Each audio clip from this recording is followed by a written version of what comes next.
aba afamaso chairman emwa bedomase mejefo tiase asamai safo information center wasafo kokoto aguna midima fotiase asamai wonderful kona owahine jamasi ky yonso 0.5 yonso cross and die yonso akobot nsutachia huja bless setrebanko etiefo efijase adumbi epwe ankase.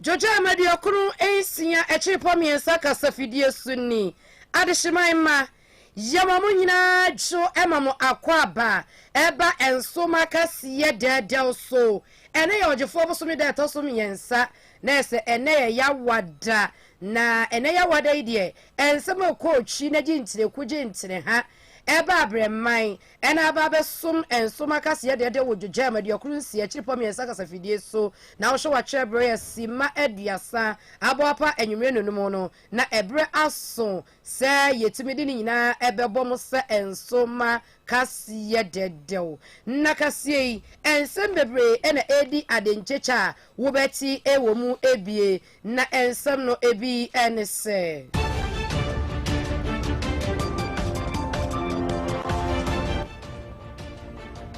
96.3 FM. 96.3 FM. Nsroma. Adesredia atu yutakefo anim say womo modia na womo National Labour Commission enkosiesie wono ntem asem sede be ya ebedu hwie be ene ogefo bosumi de tosu edu na wotwe besim no na asumdue etimi afane ntoma pa ede afra wonsanfo from so no abai pese o chese ehumahie mu no opese o my Ghana yetimi bo bill pa titu e wo French kasemu enti empanifo a eda humasua ano wo mo kiremu a enne no wo mo ne empanifo a wo mo free France ene France fo ne French kasei wo mo no mbedi kasubom se de be ya niema papa ebetimi egu akwan so ede ama oman no na edom kuma NDC for chile say onimonyamfo a ye friend say Dr. Oseya Educhum en yesa wo mo friend na wa ma mepie emrahye bedwamfie no wo mu enim akwan a wo mu ede ne befa so ehwo nsam no wo mu ede atu eja ye bebora ensem foforo mu so no na apomden panifo ede atu eja ewo yade awodo a ewo so oman no yani ekoso na yetimi eko enden etimi etu ase ewo oman mu na ensem foforo mu so de yebekọ adwade kasie mu a ene yi levi won sansam ne de ayi se oman yebesena se ne yanka bia na yasa akapoma ne enjemu yi levi sansam no eji entireku eje entire ha ene agudie kasie so ebeba enigidie echialai na yefro so a yebekọ amononi ensem wei ene afoforo ene yabo ne sebo mu ade a yede ebebom wo mafiefie mu nwuma mu mahye mu kase ene miamia awodo kaise kasie ene echa ne ho eje ne ho nsecheme na YouTube Jojem 96.3 na bibia etimi akoyie na sekwamira water ensukroje woni Jojem renters wo madaroma ene wo mu boyechi dom na mafuna ya twum wanso mede ensem nyina ebesom memamu nyina ajo emamakwa aba nyana ne yehomra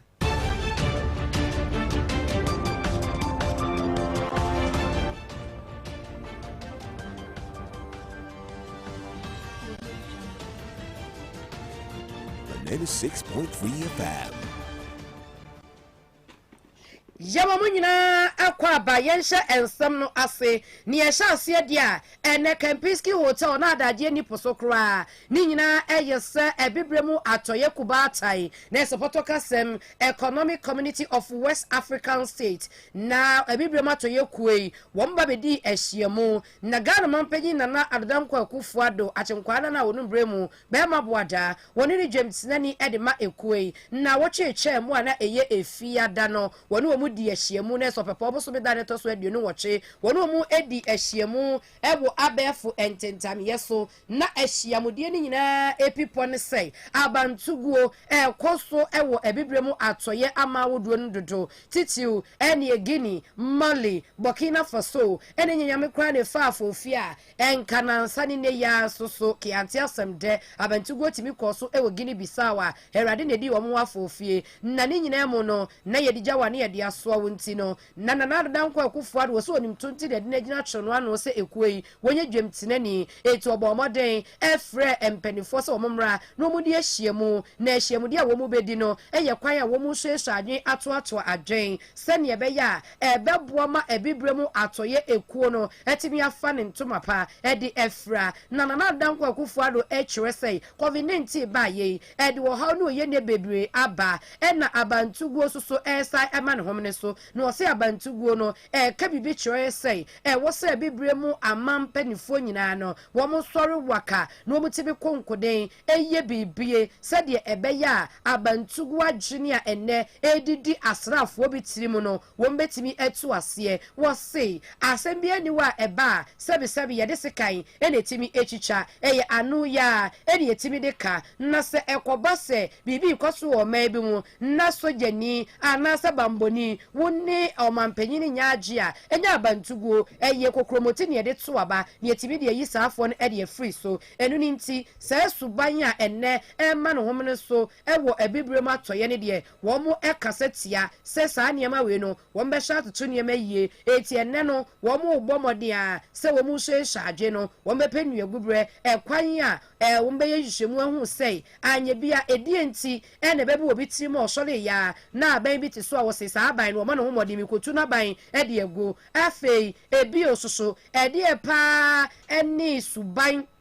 eni bambo ho hyehyeye no esi basei na bambofo gu amampanimfo ne fie nanso so asojafo bitimi nya kwan eborura ho ekodi sabe ensemone sa etini nyina yade a wo mosuesu adwen atoto adwen won a wo mu kiremu a sese ne de ebreku nam yedi ne hyew enti ade be wo so mo ye eni bambo ho hyehyeye bi wo so mo guo no nyeri nyina eno mbetimi de abegu bredwasre ne na emomu no wo mo dwenje ho na wo betimi etu anamo sade ebe ya empuntu ebetimi akoso aba ene ensam ne de wo mo de bebre ne tuja na danko akufo adokoso echire mu sei sese no wo hye ebibre mu ha saa bantugu a ekoso no edi oyenne ene wo haw eni brichie kase pa ene beba ni nya se ohia buburo ene betimi aba esan sei wo kọ amano ne se okopebose a saa man no enya ade a yede bema mo enna ba ko na kote mfa ne from mfantefo enti enkate owe ene ba akokra pra etimi eye nkekawa ese de aka ni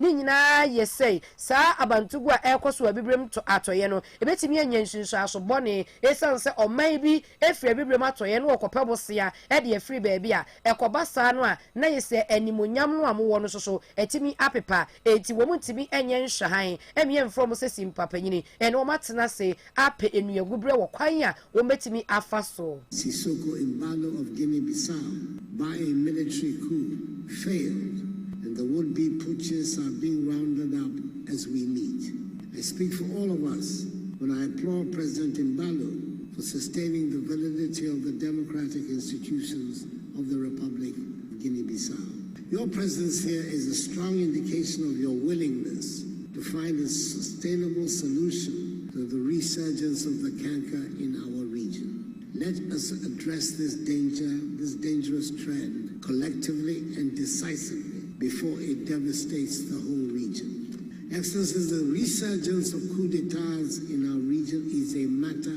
of grave concern. This evolution challenges the democratic way of life we have chosen. We need to stand firm to protect democracy and freedom in our region. You'll recall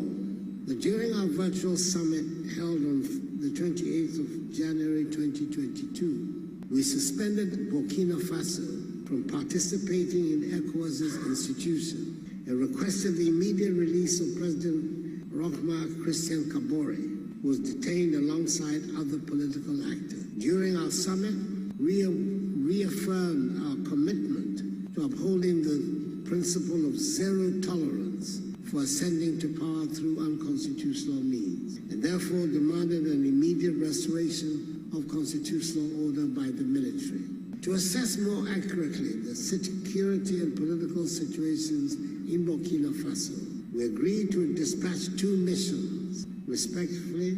the Committee of ECOWAS Chiefs of Defense Staff, led by the Ghanaian Chief of Defense Staff,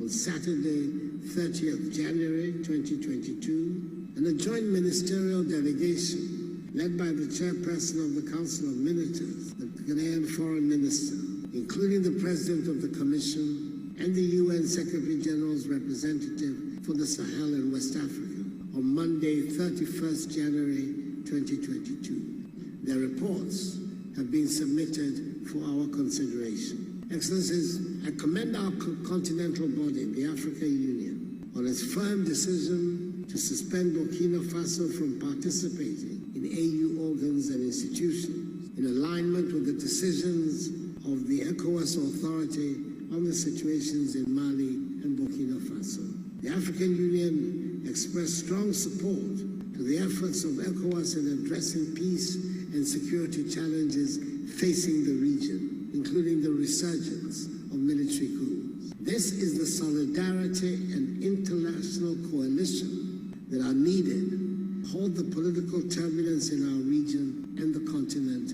at large. Excellencies, in this extraordinary summit, we'll also examine the recent development of the situations in the Republic of Guinea and the Republic of Mali. I hope that our discussions will provide informed decisions that can reverse the deteriorating political trajectory in our region, characterized by democratic setbacks and the fragility of our security system. I wish us fruitful deliberations and hereby bring the opening ceremony of this extraordinary summit. 96.3 FM, Yashremebia. Yashremebia, dear. Na any I would see ye, Ghana mampenny, Nana Adodankwa Ekufuado, Wano. En wo ye dwemtinani edema ECOWAS bibrem atoye ekuo na wote so de ensama wodo ehia wo brene woni mpanifo ni di ehiemu enkramantem ene Kempiski hotel na sa abantu goyun semsem ya ena akane dwemtinani edema bibrem atoye ene ekuo no wono soso na eye panyi ba ko a ene ye bano enkitawudie pa dia no woda no a wabo adwuma pa dia ma ekue ebra atwemu Adamagai na papa yi chiemu sei ne ekwoso die wose Ghana mampanyini bomode pa na ya hye so no enie bambo mu ahwenhwan a wotimi yiri mu no wamiemiemu sade wotomfo wamiemia ne dade mu no anya saade a edi woyenne pa ene betimi aba wose sese ne de ekowase womagina sie no se woma ensi ne yie no mu jeja ebibremu aman atoye ene ebibremu ma wodo ankae ne nyina no se woma hwa ebeye animguase pa titu ebibremu atoye se de bia abantugo etimi koso wa hasa no. That was not the right way to go about it. In the case of Burkina Faso, from the mission that they have sent, led by the foreign minister of Ghana and the chief of army staff of Ghana, they are coming out and the participation of Mohamed Anabis of the United Nations, who took over from Dr. Mohamed Ibn Chambas as representative of the UN Secretary General in West Africa. They have come up saying that the Burkinabe people are diplomatic. They seem to be understanding where we're coming from. So we can believe, therefore, from those utterances that they may not clamp sanction on the Burkinabe military coup makers. To the contrary, that this gentleman is a former soldier, Mr. Mark Sandaogo Damiba, who is the current leader of Burkina Faso. Just barely 1.5 years ago, he was deployed as a military in Mali under the Nsroma, so the forces of the United Nations, so they can talk to him. And I think that's the appropriate. When it comes to Guinea-Conakry, I think that they have not been talking about it much because they know that they made all these blunders by not respecting the term limit in power, forcing himself to entrench himself in power, and last but not least, killing people.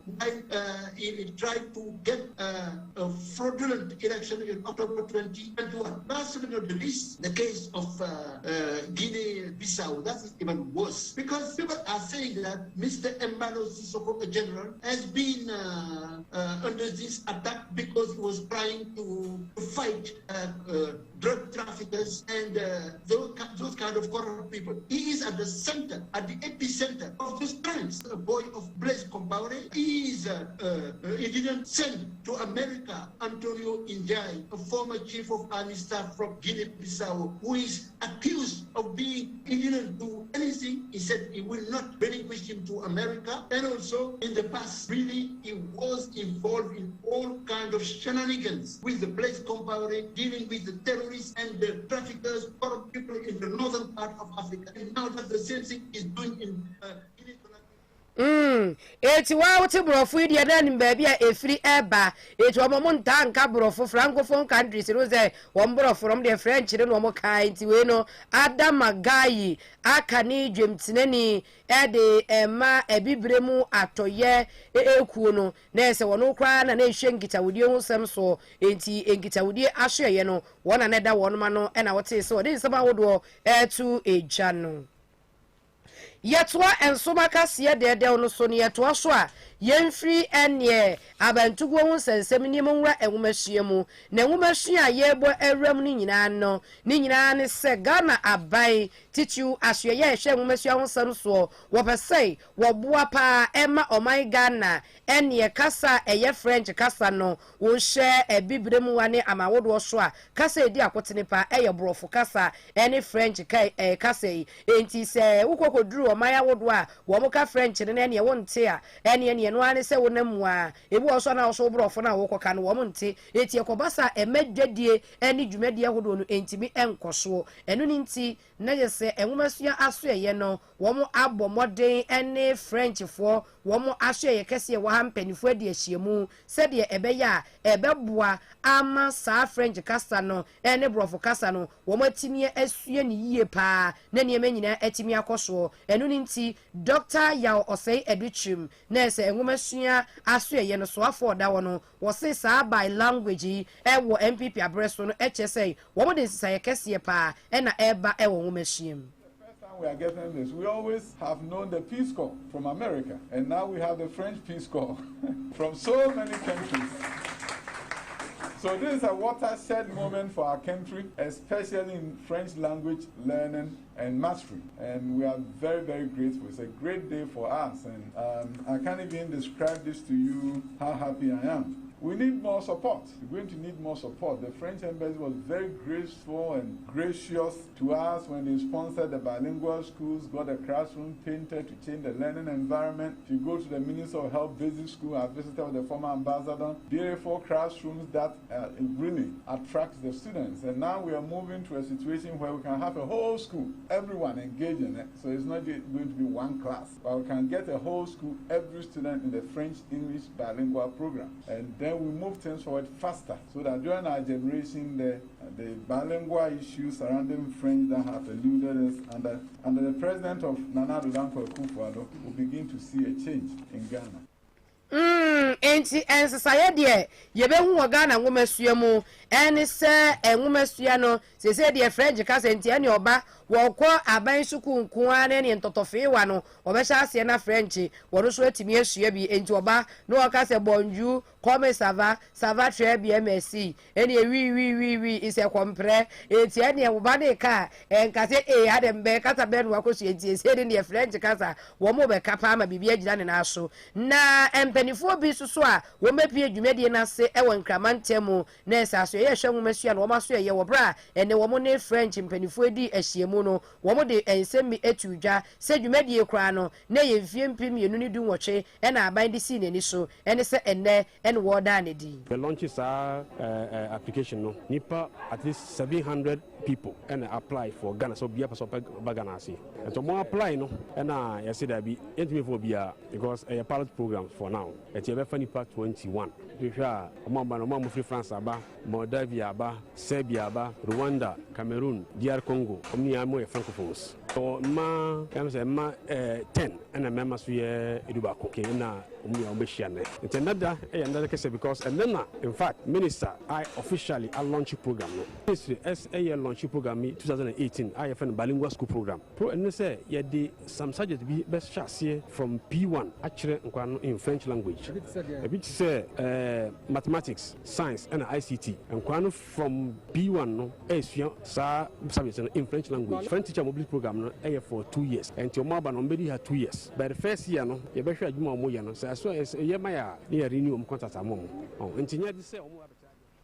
1824 eba nwomahwe omudi makotini ni bi no na ate so omoso de nsama wodo atudwa ewonti ase apam a enne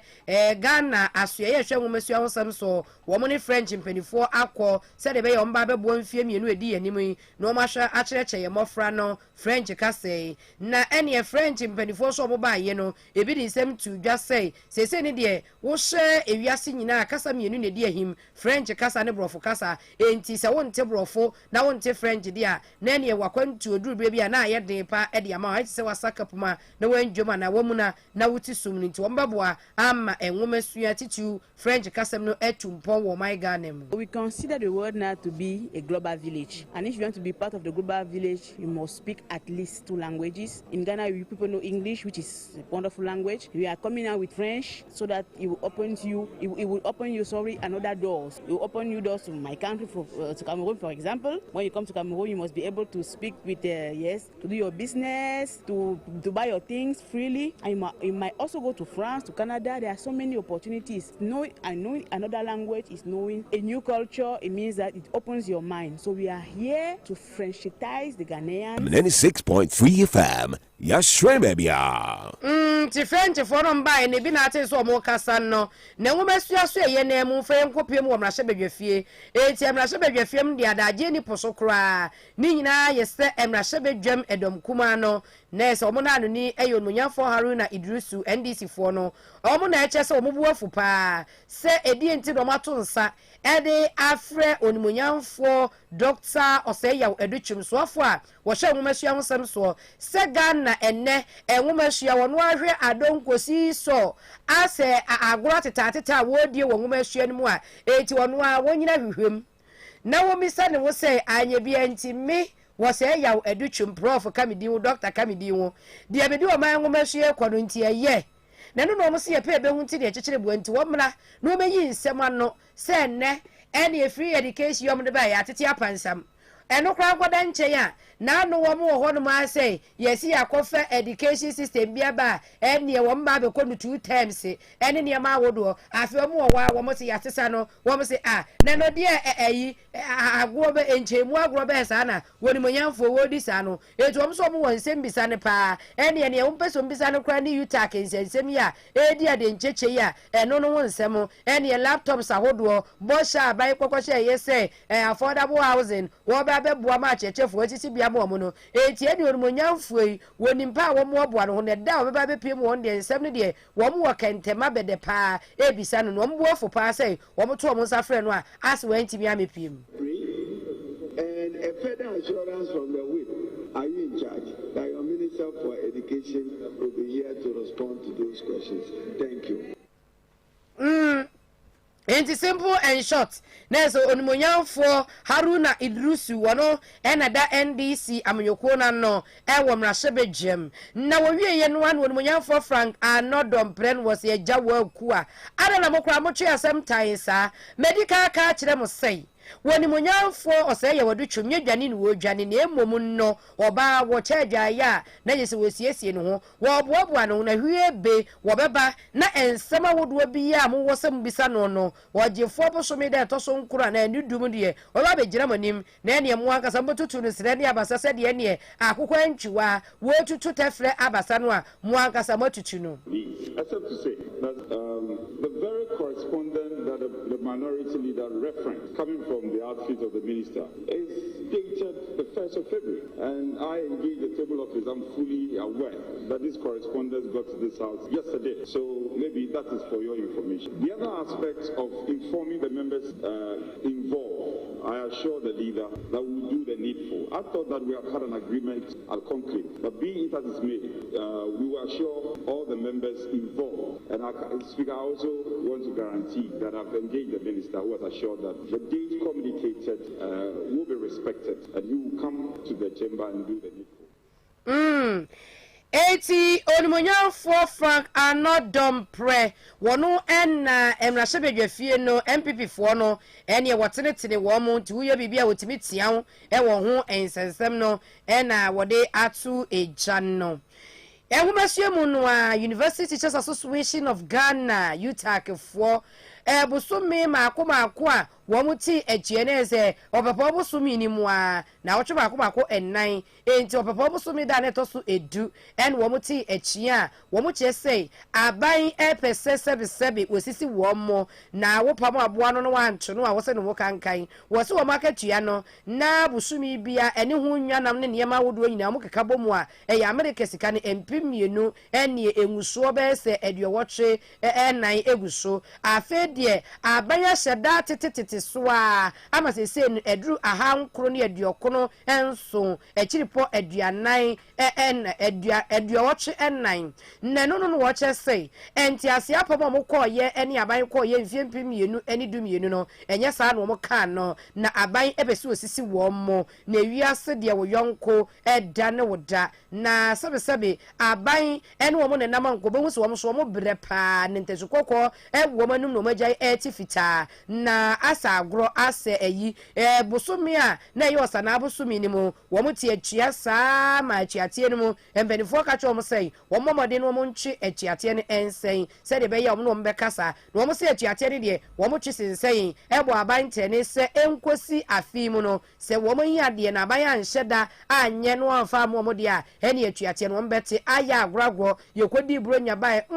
na esu no mo de ama aban wo mo se ene wo pepo busumi de to so du yate atua enti busumi muani na se wo mo enyom adwe se wo mo ba aba be kire enkwade yade enti adisuafuei ene omani ayi wo mo tetenteta ene ne wo mo nam bankire de wo twempena ene ye ni sika kra obedi awia ese no wo so aka eyo wo soa de empokra so no so betene fi obanyem watene fi anyem akofa nsem bebre ene de aba akofo oyenne ebi dwari Nsroma wo mo firimu eto nananom wonsie do na Coalition of Concerned University Student Caucus for and one chair say and then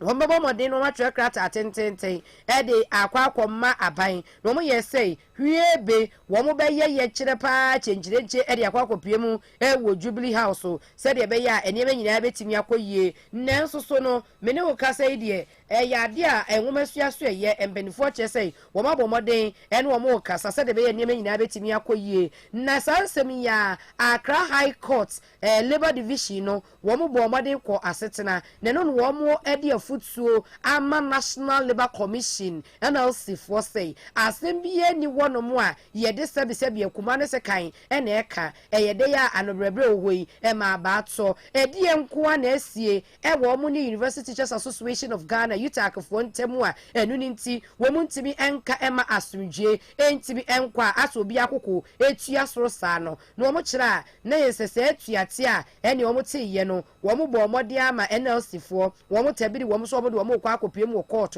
enti enne wo mo kokohia ye no wo mo asue nsuadwen ato adwen na wo mo kire se na ano kra wo pepo mo so be de to so du miensa mo ba ye ma asem no wo mo kai so amaka enti wo mo ka cho mo sei wo mo mode a na wo mo nkwankwankwa tena se de be ya wo metimi asiesie asem no ko si sei wogefo bosumi ya ye wo mi ni de to so edu ene awia donko wo mbesa ba be di ahiemu na niema nyina etimi akoyie eti dwemtire ne wotena ase wo honom Accra High Court Labor Division honom no onimonyamfo Justice Frank Roxon Aboadwe wono ene tena asem ne so na wodi afutuo emma afamienu sei wo montena se no monsiesie asem no se de be ya asumdwe mapa ebetimi akọ na lawyer ne a wogina mu de emma NLC for onimonyamfo Eva Amiehe wono ene gina mu ene wo che se wɔn bɔ mɔden na wɔn atu agyina sɛdeɛ ɛbɛyɛ asomdwie mapa betimi akɔ soɔ saa nso so ɛna deɛ ogyina mu lɔyɛ ne ogyina mu ɛde ma utakfoɔ ɛyɛ omunyanfoɔ kwesi kelly delata wɔn nso so ɛde nsɛm atu adwa wɔn nso kyerɛkyerɛ mu sɛ wɔn atena so pɛ mu enti wɔn bɛkɔ na wɔn akɔte abadwakuo na wɔn asiesie nsɛm no sɛdeɛ dwamtirani aka kosi sɛ ɔgyefoɔ bosomi deɛ ɛtɔ so edu dɔnko bɛbɔ no na wɔn aba ama nneɛma nyinaa atumi akɔ yie nti yɛhwɛ ne mu sɛ ntiaseɛ bɛyɛ adwuma anaasɛ ɛnyɛ adwuma mmerɛ ɛne nkrabea ɛna ɛbɛkyerɛ 96.3 FM Yashwemebia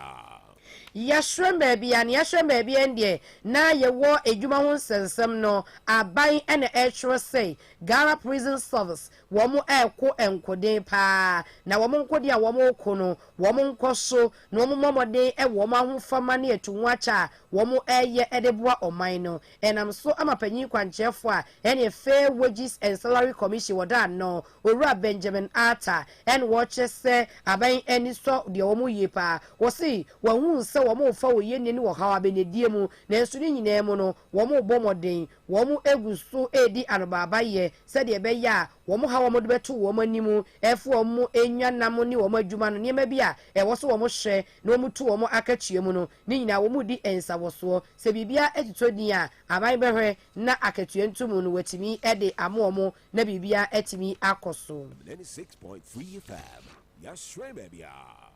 yɛhwɛ baabi a ne yɛhwɛ baabi a yɛtoa nsoma kaseɛ dɛdɛw no so yɛtoa so de awura apɔmuden nsensɛm mu apɔmuden nsensɛm mu no ɛna ɛnɛ yadeɛ awodoɔ a ɛduru berɛ bi a ne yɛato no agyegye mu na yɛmpɛ ho asɛm no ɛne mpanifoɔ abɔ mmɔden wɔ nkrama ntɛm ɛnɛ wɔn apa ho ntoma ɛhyehyɛ adwen sɛdeɛ ɛbɛyɛ a nneɛma nyinaa tumi ɛkɔ yie na apɔmuden aso ɛyɛ no ɛnhyɛ awodoɔ no ebetimi akɔso yie na mpanifoɔ ɛkasa ɛde fa yadeɛ bi te sɛ nsamawa yadeɛ afei so HIV yadeɛ yi bi ɛne ayemtuo brane yadeɛ nyina daria yi ɛne afei ho sɛnsɛm nyina no wɔn edi nkɔmɔ fa ho wɔn kyerɛ sɛ wɔhyɛ ɛnɛ ɔman Ghana no a eduru bere bi a na asɛ yadeɛ COVID-19 ne baayɛ no yadeɛ bi te sɛ nsamawa ɛne yadeɛ ambobɔbɔ so nyina no yɛto no agyegye mu mpanifoɔ se ɛkɔba saa no a entimi ɛmmoa ɛmma nneɛma nyinaa ntimi nkɔ yie enti ɛnɛ no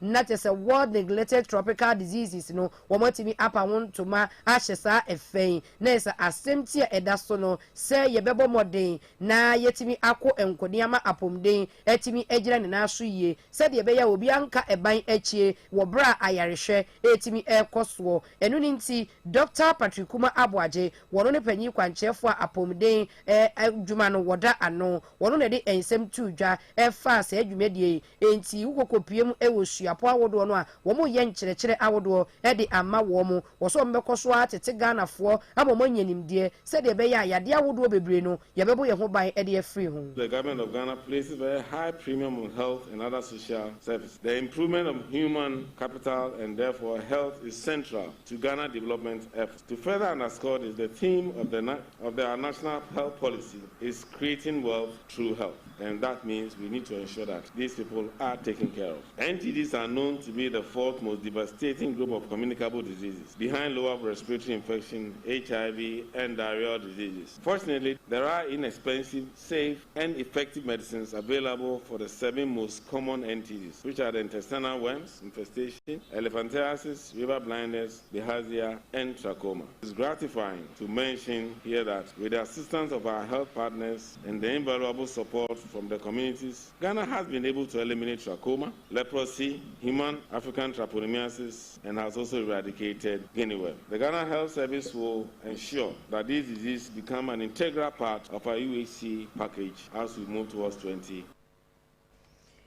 Enti Dr. Patrick Kuma Aboagye and wocheche nsem no wose nye nipa nyina na teborofo enti obu wo ha akankasa en wote eno so woche mu wo akankasa mu wo sa nsem ya enne de a ye ma kaka Ghana fo nyina sa yare no da so ho leprosy ni nyina da so ho enti ye hwe hu bia ekwan wo ho abetima fa so ya tritu enye abayifo na de yare ne ba ye enye bosum bi na de aba ne mum yare a edu obibire wo ho a ewo nuro bebre nso honoma Ghana yetimi eradicate to say Guinea worm a year free Ghana crown ya rebi say leprosy near that then a friend elimination I just say about former to the extent say enye yare a year of a big problem because people can crave in about so jeja ho so a be san basubio nti no ne ade a enti Dr. Patrick Kuma Abwaje panyin kwankyerefo apomnia so ye woda no ena wote se wode nsema hodo tudwa no enkramantem wa arewosem anopa nda obokratem mede ba betu manimu se prampram etuo bi etimi akasa no na etuo na akasa ye no na se owura bia wonye mfihia edioso enso ena ye se asase wonti yetimi abonitua enne no wonka atiasefo mu biemu na odansini abambo nti yempese ye ni dumi tudwa no sei no kire mu kire ye niesi ye no medie minim enye obi beka kire se mesu enyi kakra asasi ho asempam ene wo court ye wo ruling bi wo Accra ena nra meka kire se na ahomachi 2 o'clock ena nkrofo no omadi na chi saa ebekunu ewo ni dan mo pe ade no etuatua so saa ene na akumu obi wa miochu ha ochira se enye ha prampram kromangasa saa nansa ya echichi obi nim kama bebre kama police fo aya ade omogoduru court na judge Ghana judges Nsroma paase ye wo mra papa ewo Ghana ye wo mra ewo Ghana na so mra no omo adani mra no e na omo jiji sika enti ene dansini a wo hu ye na enne kranka wo mkwa kopie mu wo court fa asase wo manso no ene fofie wantoata na wadi abamu a yakwa akoye arewosemi na owura yi ne baba akonso so animpon wono so bambo ntino wode ensembi etu dwase wonya akọ efiri be se awmachi no mienu ebopa a wosimadu nkono na ebra wote asem no wose ne koma eye ne ya ehini ye papa etu wode to abayenim eni atemuafo sei wo pe atentere ne pepepe enfa emma ne papa wo sei ewoi de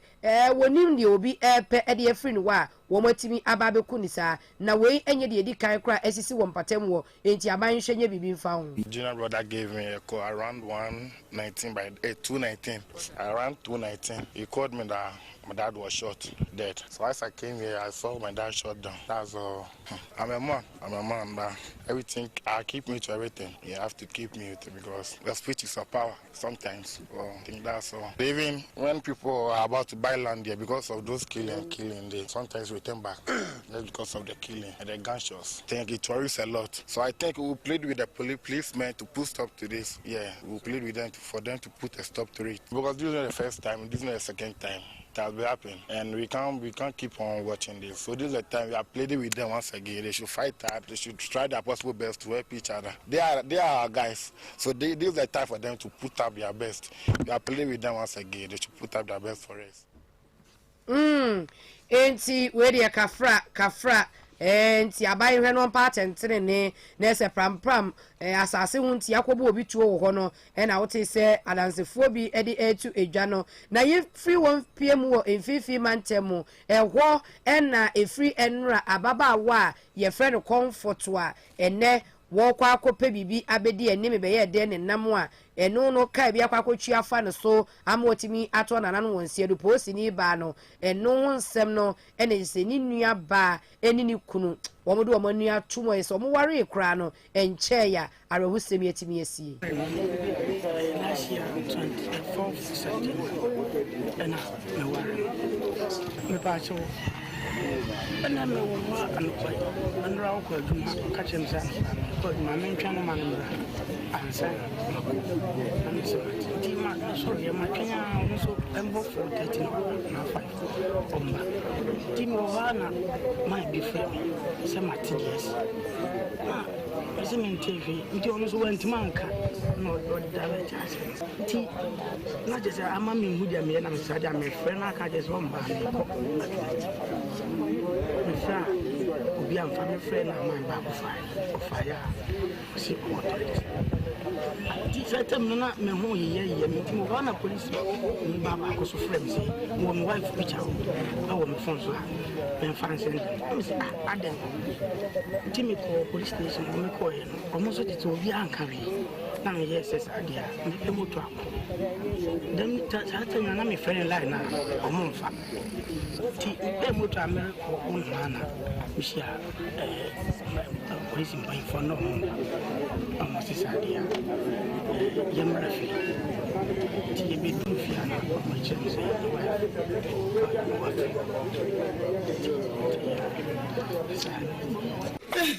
and you be a answer, me say, oh, feared my buy, you know, yet here. The other, you 2 years, and you're twin city. The twin city, it told me out to me, telling your bone come on. And it just said, only a Uba who say, we free, and I say, we are home. You know, Baba, my friend, I ain't never to say any about pay. I will be out of my body. Then Rock will feel no food, may dear or so. And then one or so may be paid my back. Any addition here, and obey Yantia and Papa, and I pay me shadow and me a quiet for 30 years working out. Yes, and any poor man are saying, I be at the time where I desire or more for me. I'm buy almost open. In fact, I some moved there. I showed him Papa, yeah, Papa, because Nimpano Yale, Nimpano Yale, oh, Paba. Monka fra na mon shedding emu yaso mekonim so okwa adwuma so aba na obi mirika tententi enne ehye kotwia fa ne so wonka ate asefo ho monka fra na sarsemi ya NCOP Nathan Kofi Boache wono ne panyi kwanchefo a any legal and prosecution wada no Ghana posi asoye en woche sa baba we wo free gine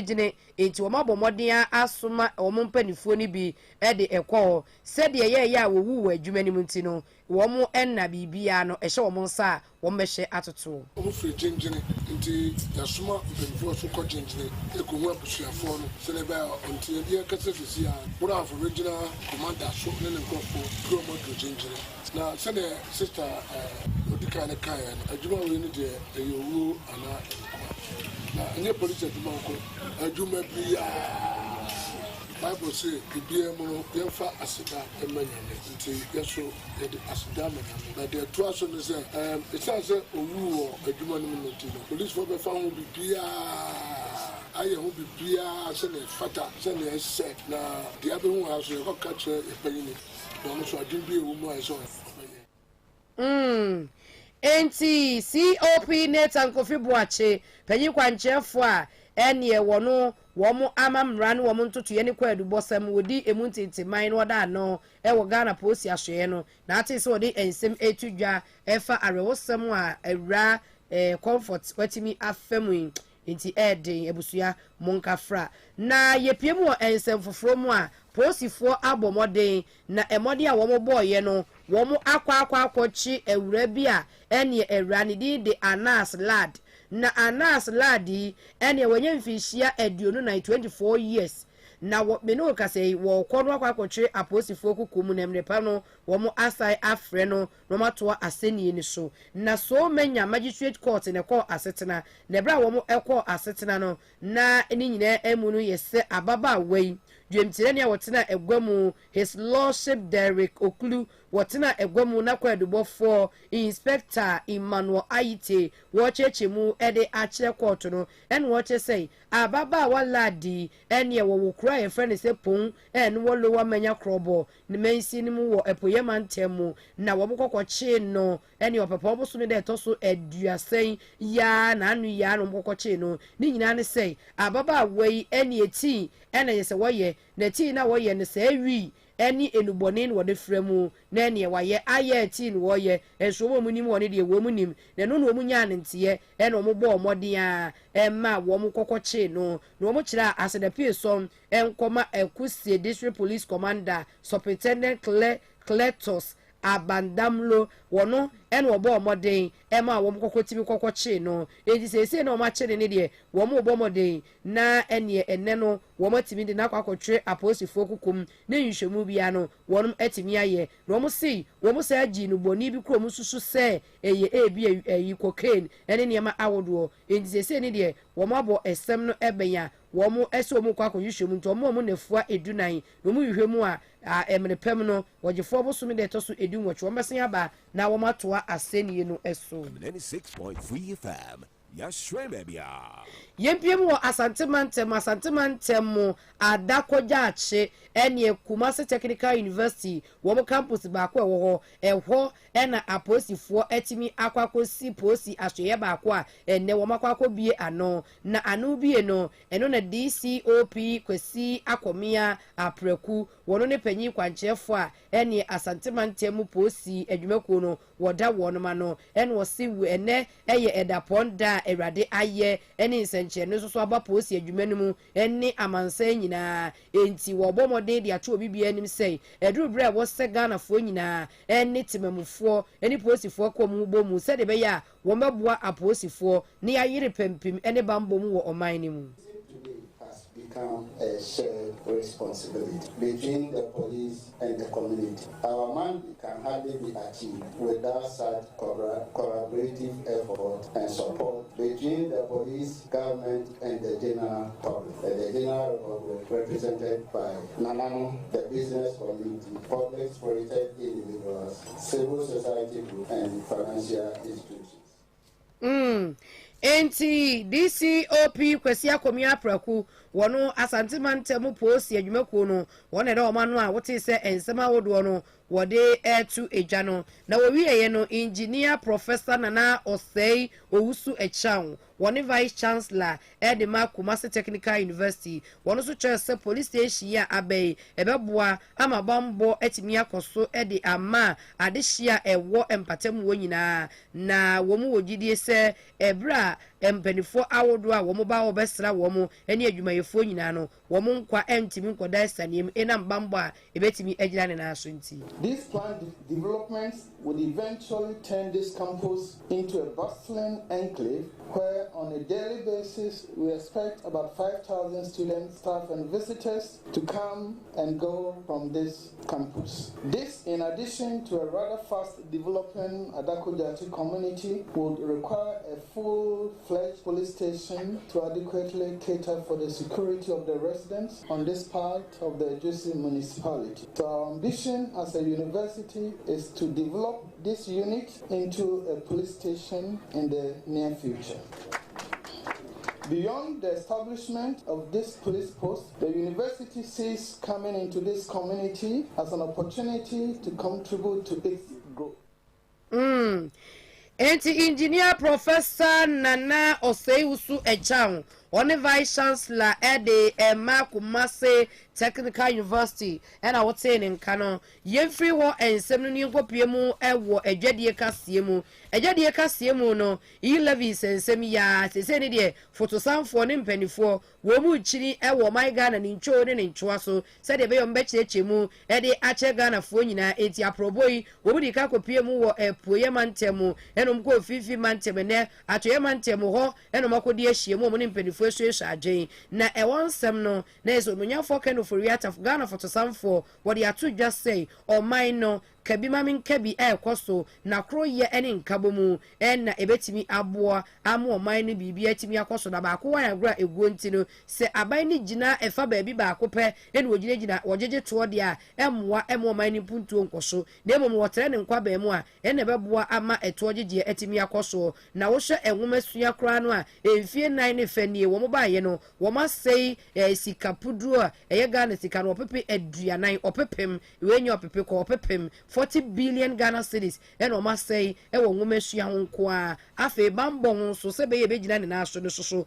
o pepem aduonum and o matimi asai wo ho enti sese no ni nyina ye sei eduru bre wo se Ghana fo ko nkoden ni etimi bu aban no e wo sai levy eto ogigye hu se de be ya o my Ghana entimi nko IMF International Monetary Fund enko pebosin come together start this new tax handle which is the way in which we grow so that we can all be part of it. So during this period of 4.5 years, I think we spent over 40 billion on education, 10 billion on enhancing internal security, another 14 billion on health, and 18 billion billion on other flagship projects. So the sovereignty of the people and making sure that we live well as a confident people and people who earn their way, is paramount as we think through, this whole issue of our philosophy of how to fund so that we don't become dependent on outsiders, including particularly the IMF. So that's the challenge and that's the plea that we bring here to let you know that, look, we are a country with a manifest destiny for greatness, and we should, in whatever way we can, reclaim that role, and that, in our mind, is through this new tax handle of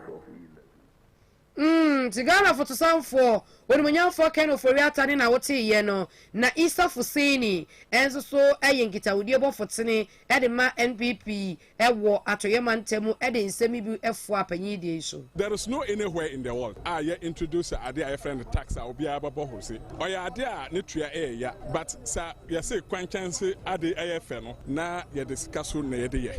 nti say one tumi a enkwala enge ye sika emfi amanfo for developmental projects. There is no way the country will develop. And this is the only budget since 1992. Budget yenko babusa emfi baby emfa baka ho emfa development projects. Ukranyama efi abrochiri anase ukranyama fi enkran. Na say the nyama na bro no tues can through e-levy anase mobile money. Will you get VAT receipt? You will never get VAT receipt. Until here say you introduce modern time policy be able to get revenue no aba because we share all time policies na ye yene nyina no okwa na okwagi sika no revenue na yansa anka dodonala net ese yenya no nti it is time for all of us to contribute our quota for the development of this country. Enti Isa Fuseni quota de ebe quotu na sato yemantemo panyi kwanchefo dankita udiano enema NPP amyoko no na NDC fosu kopie mu hobi na sato yemantemo panyi ba kwa wono so ehwe wo mu dwumedie awodo so omunyamfo Richard Kek Mensa wono so de sembi eto aso. This is the second time men would introduce tax for money ma and the irrespective of the political party ordinary Ghanaians wa carbon there ye living is a non-starter. Inti me feed and carbon although swallow the humble pie no withdraw no go back to any other alternative method about to more they raise revenue because if you implement it I make a committee na day men for miskanka for phone do moko bank make you miska na me da be she baby kaka kana me di ni kaka be mama miska wa skuma me da mama car no do out da kwa na so kwesi mensel kwe ya weekend masa je 30 Ghana ana je 300 Ghana e my sister ama 20 Ghana me da na ma che kaka instead of the me mobile money. 96.3 FM Yashremebia enti onmunyafo Richard Kek Mensa wono enna wo hwe NDC fo dwumedie so wo atoyemantemu ne na wote ye no yemfri ejedie kasee mu so na yinkogopie mu wo agodie kasee mu na ehonom enna coach Nana Kwaku Ajeman wo kyerese Ghana Football Association GFF wo magina esi a wo masie sese ne de wo mkwa akopɛ new coach no mo de abre o my Ghana ene Chris Wooten wono no mo eni sini so no ene wo mo pepa na ise no ebi kyerese wo mo pe ebi so eso wo mo mpe ade wo mo kyerese saa papa yi kura no wono wo ye Ghana half ene yi wo mo kyera na papa no ne dwumadi a wodie no efa baabi no enhyeda enkoyie kura enti ni nyina mu no wo mo hwe se anyebia wo se fata se wo beboa ne nkrofo bibisa sei woni players wo muntemu enkita wodie te sei anyebia obetimi aboa de Ghana Black Stars ne timi akọ animu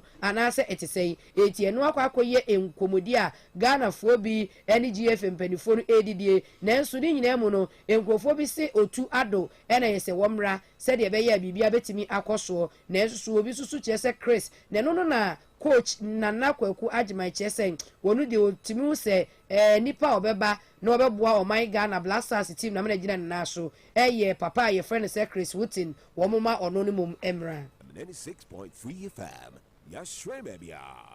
eni gidie kasee mu no sinitwani ye friend na ade aboari eni oba ne wo feyie pa wo si ewiase eni kwabena nwom na koma da so pa wodo ekwani odo wo enti eduru bi na se eni ewunya wodo pa de a na ayeti se wote heaven aboboa no wakoma edwo fom pa na ayeti se ye hyewa ma waware be ma bi a be man no wankasa wo mpe ana wo ba no wankasa wo mpe no se wukowura aware ni mu a na ayete se wankasa no wote bonsam gemu ene ye woda kora no a na ehunahuna enema nkoyie enti wo se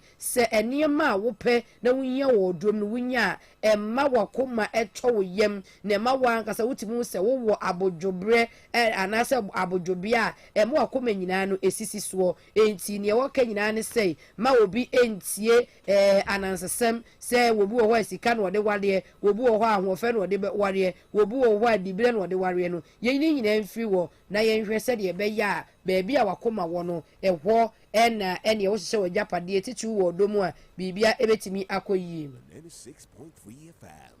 Yenye nsem nyina wo mono ni ensem na Nigeria sofo bi Reverend Father John Ulioma Chinye wono na de atu edwa sei entwabie wati ntwabie he wo ya ensu kwai sa wo kwa have you utimi twabi eni oduru okra tibi keka bi kira abofo wati utimi twabi panti nkrofo nsem a wo kan wo so mo refi sei eni etimoti enam ne yefu keka ntino yesu obetimi anom nsa na wati nkrofo sori a ena anom nsa yebone wo so ono de Reverend Father woda New Covenant Ministry anono wo kan play se enye bone se wo Kristoni wonom nsa yebone wo se ene wonom a ene wutimi nom ene nsa nom so ensi wo kwan se wo nkọ heaven na emom no yade ene bi hawo anase ye dru ede sayade enti bibia ni wonom a esi kwan se wunia wunti bi entwetwa bi enti ene nkrofo se wo mu be twa bi pa keka bi ene keka bi kire wasi ene se m square ti he woni faluk ti omo siri omo ko na ene da roma ko twetwa bi akwa keka bi ede a kire wo ma se ho nsensem no enti ayedeja yenyina sofi sem so na ene Nigeria hono arewusem bi so asi na arewusem a esi ye no wura bi a wonye mfinhia ba ese aduosia na edan etimi adwuri egu no so a akwa ye arewusem na papa ye friend se ndukwe kalu wono na ese edan etimi adwuri egu no so a enam so ama empanifo kira aye arewusem ne watimi ato nananom wonsia nti wo mo hwe na wo mo akra na mu na bibia etimi akoso yenyina ensemi so kase ade besum wojojem ede okuru nsia kire pomiensa kasafidie so no yemu ni kom se ejein ensem bebre ene etoja m square wona chinchin fidie no fu ma voices nya wona boye ena afi Farouk enso ede ye call YouTube ma bibia etimi call so kama sanso so ena ejenim anafi atakosua ene Letitia wo munyina edimu akotene ene wo moboaye ma ensem no ye boaboa no aye de besom mofena ya twemwa menso ena mebedi kase hu achiamema me ma munyina ajo ma munyina monitia wogibanyado me sorry sweetie sister T ma me prophetess Frema Helena ma menye bi enye ne abusua nyina enwumre ye chiachia me ma munyina mo enitia wogiyanyado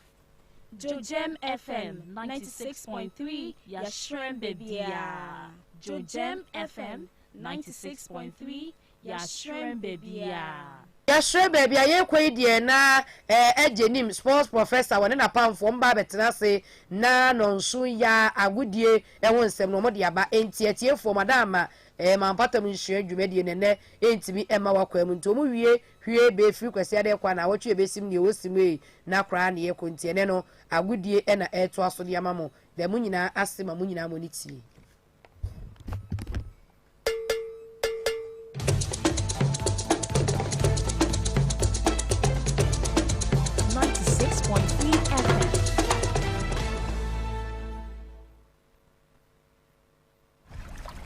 Ensupade eno ane sira kwa menwa water efikuna abopapa ne mu babinum na sire mankwade a wo besere kwa atofo ne atufo mfran e wo 05